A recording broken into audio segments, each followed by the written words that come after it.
नमस्कार दोस्तों, मेरा नाम राजेंद्र दास राजा मानिकपुरी है और मैं रायपुर छत्तीसगढ़ से हूँ। दोस्तों, आज मैं ये बात करते हुए मुझे बहुत दुख हो रहा है, पर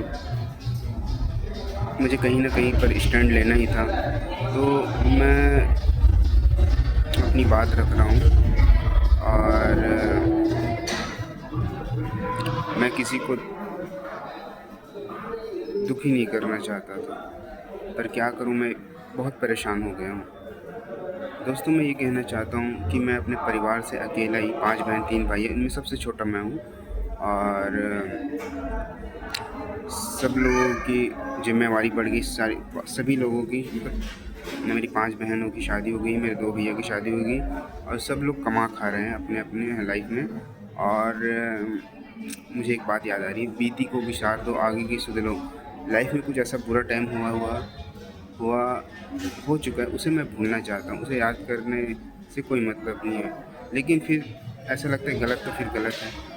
खैर छोड़ो, जो हो गया है उसको तो अब हम ठीक नहीं कर सकते, लेकिन जो हमारे पास कुछ बचा हुआ है, उसको हम ज़रूर जो हमारे पास है उसको हम ज़रूर उसे ठीक रख सकते हैं। जैसे कि मेरे पास ₹2 है, ₹1 मैंने किसी को दे दिए, तो बचा ₹1 है ना, या फिर ₹1 खर्चा कर दिया। अरे सीधी-सी बात है, अगर मेरी कोई ज़मीन है, अगर मैं उसको बेच दूँ, उसको फिर से वापस नहीं ले सकता। नकदी में मेरी ज़मीन है, अगर मैंने उसे बेच दिया तो उसको वापस नहीं ला सकता, है ना?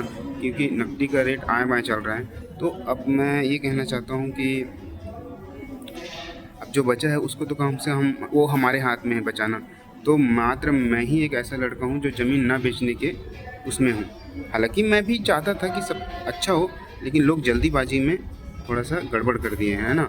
और देखो, विनाश काले विपरीत बुद्धि, जब पैसा आता है तो दिमाग भ्रष्ट हो जाता है ना? कभी-कभी गलत चीज़ों में, कभी-कभी और कुछ खर्चा ही हो जाता है कैसे-कैसे करके, पता ही नहीं चलता, है ना? और ज़मीन के बदले ज़मीन लो तो अच्छी बात है। और चलो, जो भी है अच्छा है। मैं तो ये सोचता हूँ कि मेरे परिवार में सभी अच्छे हैं, भैया, भाभी, बहन सब अच्छे हैं। और ना, मैं परिवार में सबसे छोटा हूँ, थोड़ा फ्रीडम हूँ। एंड लकी, मैंने लाइफ में बहुत सारे काम किए हैं, पर अभी मैं अपने माँ-बाप की सेवा कर रहा हूँ और मैं ज़मीन तो बचा हुआ है, वो तो कुछ नहीं, वो तो पड़ा ही हुआ है, पर मैं रास्ता के आवेदन के लिए मैंने सरकार, मतलब ये जो कलेक्टर परिसर में आवेदन लगाया था 1.5 साल पहले। तो आश्वासन दिया था कि मतलब सब ठीक करेंगे ऐसे करके, मतलब जो भी बोला था। और उसके बाद से कुछ कार्रवाई नहीं हुई थी। फिर उस समय मैंने ये आवेदन मुख्यमंत्री वगैरह में भी दिया हुआ था और उस समय मैं स्टडी कर रहा था, मैं कुछ कोर्स कर रहा था, तो यूनिवर्सिटी में, आफ्टर यूनिवर्सिटी में। और तो मैं ये कहना चाहता हूँ कि मुझे एक बार कॉलेज में फ़ोन आया पटवारी का। उन्होंने बोला, भैया आपने ऐसा कंप्लेन किया था क्या, ऐसा वैसा?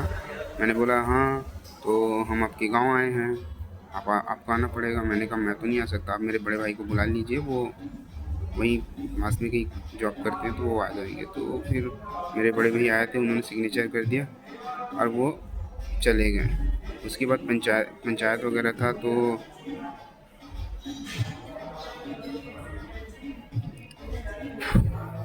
एक सर आए थे, उन्होंने कहा कि ठीक है, अभी अपने खेत में इधर ही से आना जाना करो और कल की डेट में अगर कुछ होता है तो हम आपके लिए दूसरा रास्ता खोल देंगे करके। मैं उसकी बड़ी इज़्ज़त करता हूँ और हमेशा मेरे दिल में उसके प्रति इज़्ज़त रहेगी, क्योंकि उनका बात करने का तौर तरीका अच्छा है।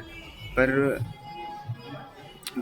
मैं ये नहीं पर ये है कि नम्रता रखना, मीठा बोलना ही सब कुछ नहीं होता है ना? जो हक है किसानों को, उसको मिलना चाहिए। आपकी इतनी सारी आपको सोचना चाहिए कि ये सरकार को, यार सरकार को क्या बोलूँ, कुछ समझ नहीं आता। आजकल तो सरकार की पावर भी प्राइवेट लोगों के हाथ में, सत्ता। तो मुझे ना बस आने जाने का एक परमानेंट जगह मिल जाता तो और अच्छा रहता, जो कि नहीं मिला है। अब उसके बाद से वो तो हो गया, अब उसके बाद से तार गिरा था, अभी बाउंड्री वॉल करा दिया गया है, जो कि मेरे खेत में आने जाने का रास्ता नहीं है। मैं चाहूँ तो बाउंड्री वॉल को तोड़ के भी खेती कर सकता हूँ, पर अब मैं चाहता हूँ कि वो खुद ही अगर मुझे रास्ता दे दे, या फिर सरकार जैसा भी, तो मैं कम से कम वहाँ अपने हिसाब से मतलब टेंशन, क्योंकि आजकल का माहौल इतना वो है कि उधर थोड़ा-सा शांति मतलब अगर मैं वहाँ पे घर बना लेता हूँ, तो वहाँ का माहौल थोड़ा शांतिनुमा है, क्योंकि पास में ही राधा स्वामी सत्संग घर से लगा हुआ जहाँ पे बाबा जी बैठते हैं, तो एक अलग ही है वहाँ, शांति माहौल है। और अगर मैं अपनी ज़मीन बेच देता हूँ, तो एक वक़्त ऐसा भी आएगा, अभी नहीं तो कभी न कभी ऐसा आएगा, सिर्फ़ वहाँ अभी इतने सारे बंगले बने हैं, मैं क्या बताऊँ, मैं तो काउंटिंग नहीं किया हूँ, पर 20-25 बंगले तो अभी होंगे ही आराम से। और आने वाले समय में और भी बंगले बनेंगे। जैसे-जैसे बिकता जाएगा वैसे-वैसे बंगले, और कोई भी छत्तीसगढ़िया वहाँ पे नहीं होगा। वहाँ पे सिर्फ़ और सिर्फ़, ऐसे बोलता नहीं मैं, पर बड़े ही लोग वो रहेंगे। और मैं एक और चीज़ कहना चाहूँगा, मैं बचपन से 2008 से राधा स्वामी सत्संग घर से जुड़ा हुआ हूँ। और मेरा बैच भी बना हुआ है। और मैं बस यही कहना चाहता हूँ कि सत्संग घर में जुड़ने से फ़ायदा ही फ़ायदा है। मुझे बहुत कुछ सीखने को मिला है, ऊपर वाले की इतनी कृपा हुई है कि बहुत कुछ मिला है। लेकिन यही है, थोड़ा-सा कहते हैं ना, जर-जरू को लेकर बहुत, मतलब ये ज़मीन जायदाद को लेके थोड़ा कभी न कभी कुछ डिस्टर्बेंस हो जाती है, तो वही है, मुझे रास्ता नहीं मिला, इसीलिए थोड़ा-सा दिक्कत है। और मैंने उसके बाद से कलेक्टर से मिलने की कोशिश की, पिछले 1 सालों से तो कभी मिले नहीं।